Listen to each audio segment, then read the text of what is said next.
भज मोरे मुकुट श्री नंद लाला। भज मोरे मुकुट श्री नंद लाला।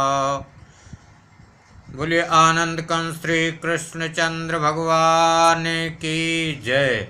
बोलिए वृंदावन बिहारी लाल की जय। बोलिए जमुना पटरानी की जय। बोलिए राधा रानी की जय। बोलिए अलवेली सरकार की जय। कृष्ण गोविंद गोविंद गोपाला।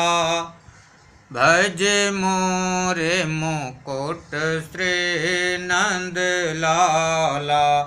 बोलिए श्रीमद्भागवत महापुराण की जय।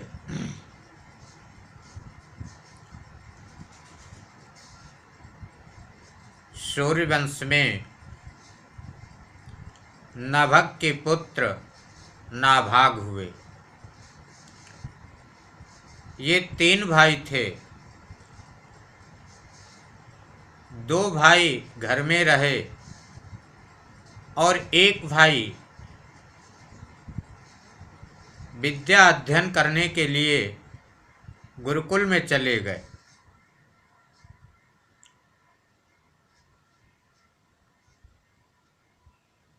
इधर जो 2 भाई थे, इन दोनों भाइयों ने बंटवारा कर लिया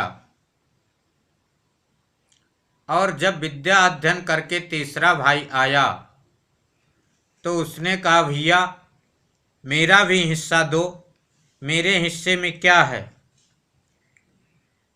तो वे दोनों भाइयों ने कहा कि भ्रातरो भांक्त किम मह्यम भजाम पितरम तव। कि तुम्हारे हिस्सा में ये जो माता पिता हैं, ये माता पिता तुम्हारे हिस्सा में हैं। इन लोगों ने ठीक उसी प्रकार से बंटवारा किया कि एक गांव में 2 भाई थे, तो 2 भाइयों ने जब आपस में बंटवारा किया तो एक बड़ा भाई था, एक छोटा भाई था।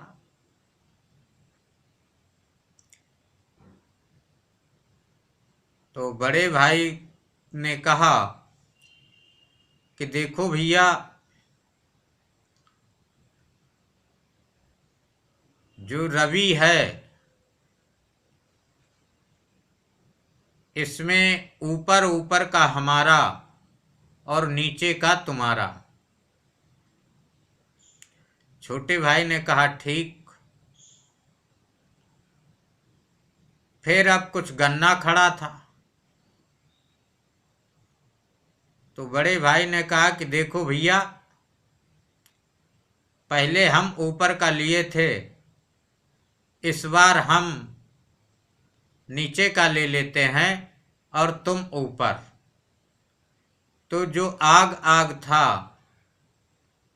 गन्ने के ऊपर का भाग वे छोटे भाई को दे दिया और जो नीचे का भाग था वे स्वतः ले लिया।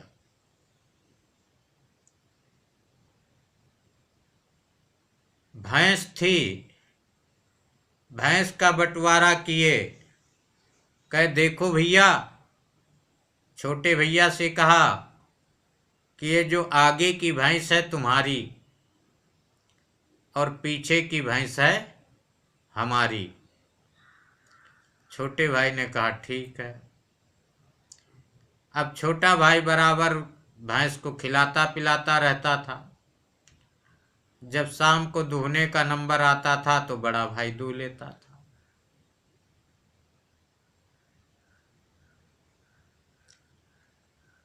ठीक इसी प्रकार से चलता रहा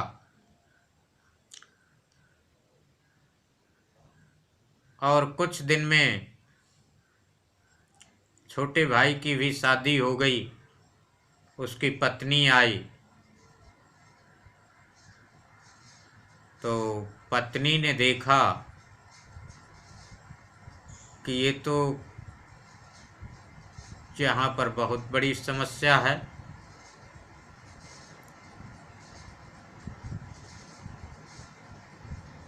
तब फिर और हाँ, जब वस्त्रों का बंटवारा हुआ तो कहा कि दिन में तुम्हारे और रात्रि में हमारे। जो गर्म कपड़े थे, सर्दी का समय था, तो कहा कि ठीक है, अच्छा।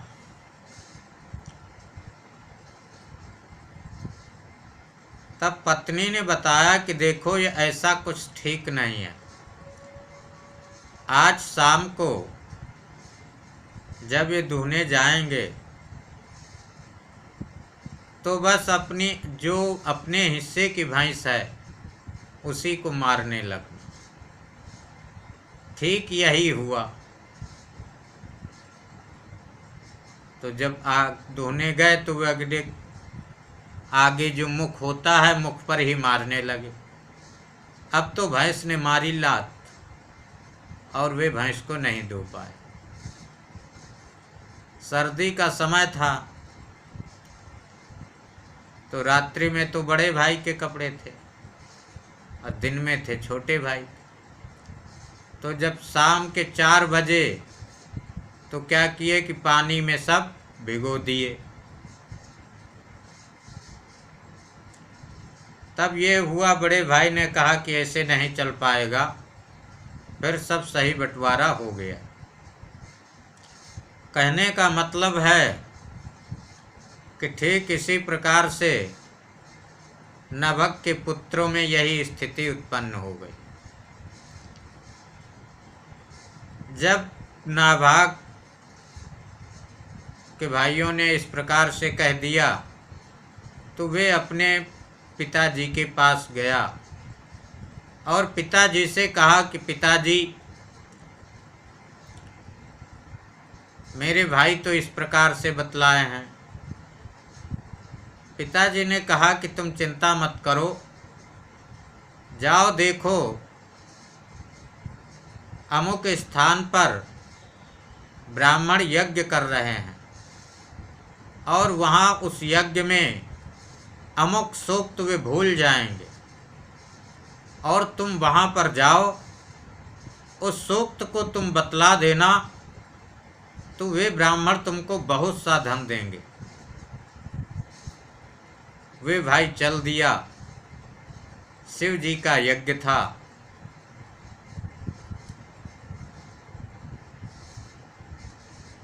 वैसा ही हुआ कि अमुक समय पे ब्राह्मण सूक्त भूल गए। ये वहाँ पहुँच चुका था तो इसने बतला दिया।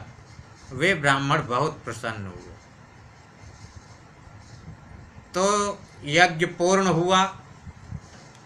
उन ब्राह्मणों ने कहा कि ये जो हवन कुंड के बाहर जो भी सामग्री है ये सब तुम ले लो। कहा ठीक है। और जब वे जो परिधि होती है, परिधि की सामग्री लेने लगा तो वहीं भोलेनाथ प्रकट हो गए। भोलेनाथ ने कहा कि ये तो मेरा भाग है, आप मेरे भाग को क्यों ले रहे हैं? उसने कहा कि हमको तो ब्राह्मणों ने दिया है। तो भोलेनाथ ने कहा ब्राह्मण अपना भाग देंगे या हमारा भाग दे देंगे? कहा नहीं, ये तो हमको ब्राह्मणों ने दिया इसलिए ये भाग हमारा है। दोनों में झगड़ा होने लगा।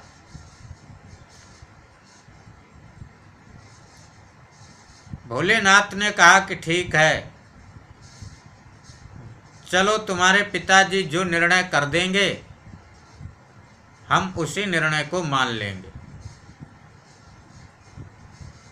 भोलेनाथ जी के सहित नाभाग जी अपने पिताजी के पास आए और पिताजी ने बतलाया कि बेटा, जो हवन की परिधि होती है उस पे जो भी सामग्री रह जाती है वे सब भोलेनाथ का ही हिस्सा होता है। भोलेनाथ जी बहुत प्रसन्न हुए पिताजी के निर्णय पर। प्रसन्न होकर के बहुत सा धन दे दिए।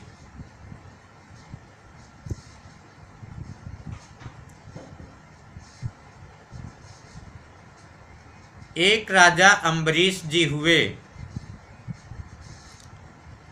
ये अम्बरीश साधारण नहीं है।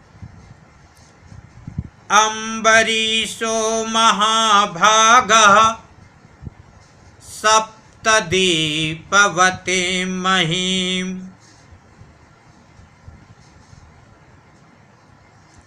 महाभाग अम्बरीश सातों द्वीपों के राजा हैं। अतुलनीय संपत्ति है, अतुल संपत्ति है, वैभव है, रानियां हैं, दास दासियां हैं। इसके बाद में भी वे एक मंदिर बनाए थे। मंदिर में अपने हाथ से ही झाड़ू लगाते, पोंछा लगाते, संपूर्ण काम अपने हाथ से ही करते थे। क्यों? क्योंकि उनका जो मन था वे श्री कृष्ण जी के चरण कमलों में लगा हुआ था। सवै मनः कृष्णपदारविन्दयोर् वचांसि वैकुण्ठ गुणानुवर्णने। करौ हरेर्मन्दिरमार्जनादिशो श्रुतिं चकाराच्युत सत्कथोदये। उनका मन भगवान श्री कृष्ण जी के चरण कमलों में लगा हुआ। उनकी वाणी भगवान के गुणानुवाद करने में लगी रहती। अम्बरीश जी के हाथ हरेर मंदिर, जो हरि भगवान का मंदिर है, मार्जना दिशु, मार्जन अर्थात झाड़ू लगाते थे, और आदिशु से पोंछा भी वे स्वतः ही लगाते थे। कानों के द्वारा अच्युत भगवान श्री कृष्ण की कथाओं का श्रवण किया करते थे।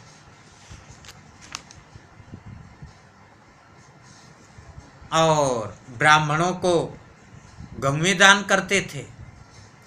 तो ऐसे नहीं गौवें दान कर देते थे कि जो गाय दूध देना बंद कर दी है तो चलो उसी गाय को दान कर दो।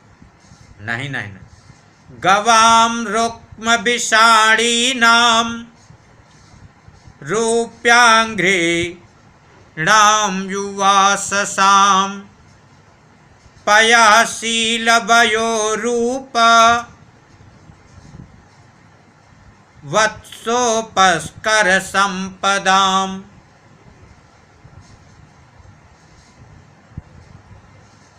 गाय के, जो गाय दान करना होता था, उस गाय को पहले सींग को सोने से मढ़ते थे, खुरों को चांदी से मढ़ते थे, सुंदर वस्त्र पहनाते थे, फूल माला गंध चंदन इत्यादि से पूजा करते थे।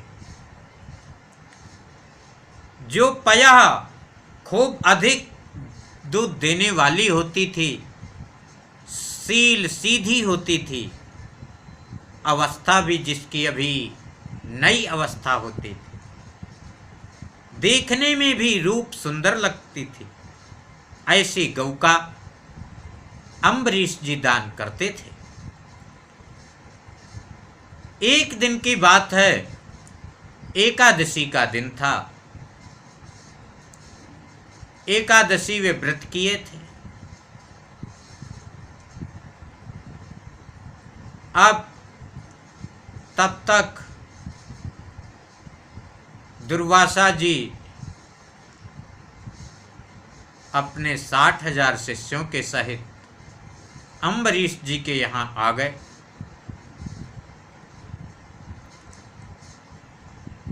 दुर्वासा जी ने कहा कि अच्छा, मैं नदी स्नान कराता हूँ और उसके बाद तब आपका निमंत्रण स्वीकार करेंगे। अम्बरीश जी ने कहा कि ठीक है महाराज। दुर्वासा जी चल दिए। अब यहाँ पर क्या हुआ कि पारण का समय हो गया। पारण नहीं करते हैं तो भी ठीक नहीं है,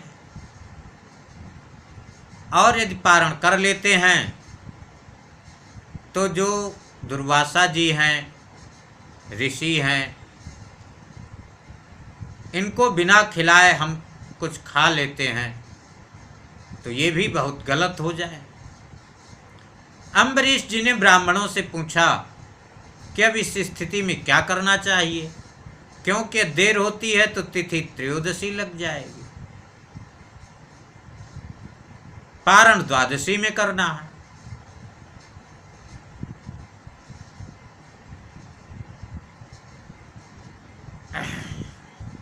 ब्राह्मणों ने बतलाया कि राजन,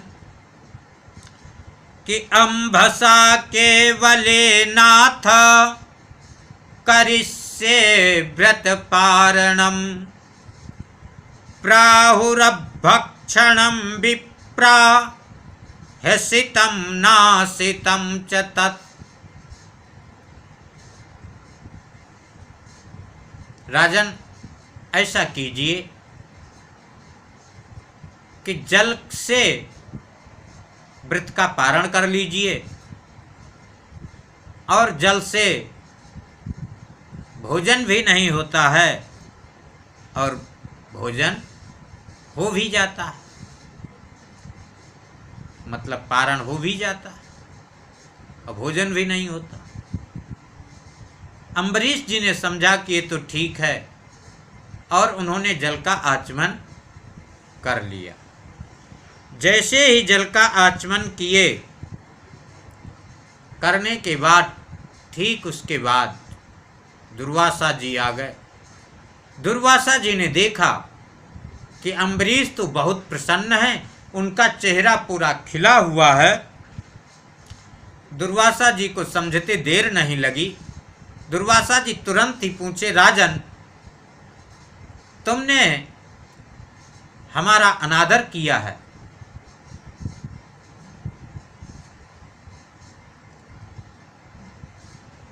मेरे को बिना ही भोजन कराए तुमने पारण कर लिया, ये तुमने बहुत बड़ा अपराध किया है।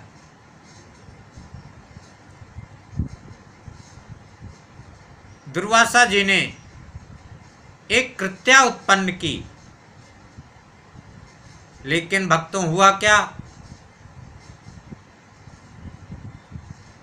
कि अम्बरीश जी को तो भगवान विष्णु का जो चक्र है वे बराबर रक्षा करता रहता है, इसलिए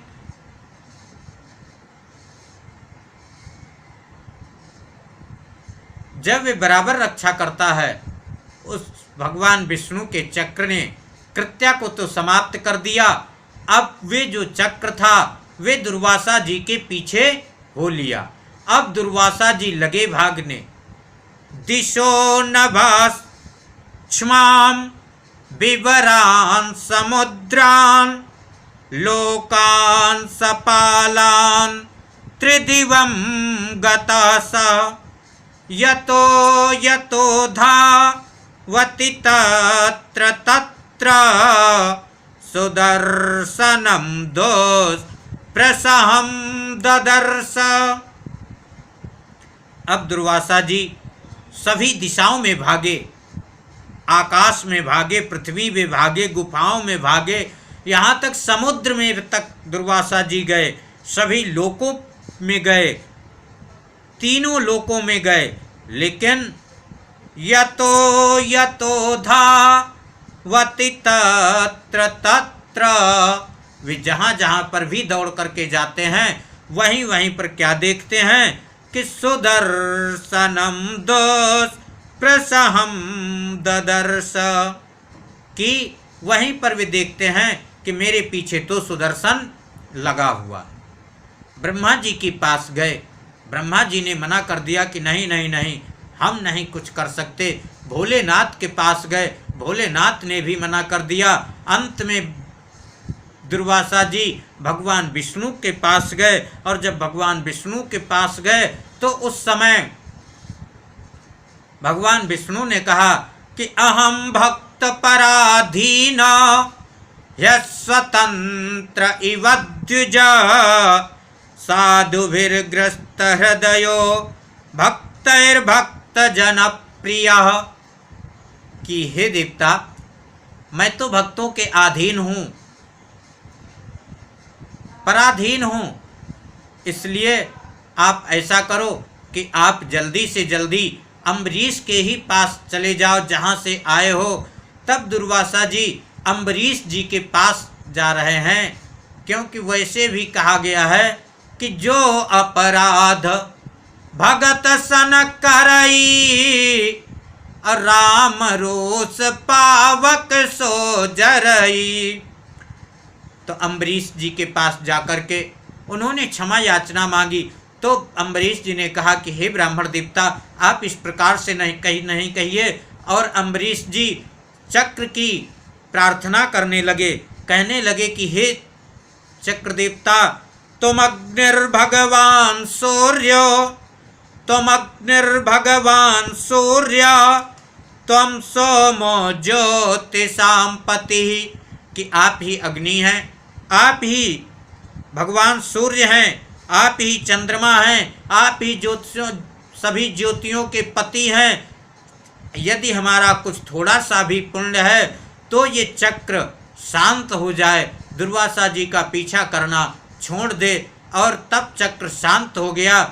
तब तो दुर्वासा जी बहुत प्रसन्न हुए और उन्होंने समझ लिया कि भक्त का अपराध नहीं करना चाहिए। वास्तव में भगवान अपने भक्तों की रक्षा अपने से अधिक बढ़कर के करते हैं, इसलिए केवल भगवान की भक्ति करने की ज़रूरत है, भगवान की कथा, भागवत कथा श्रवण करने की ज़रूरत है।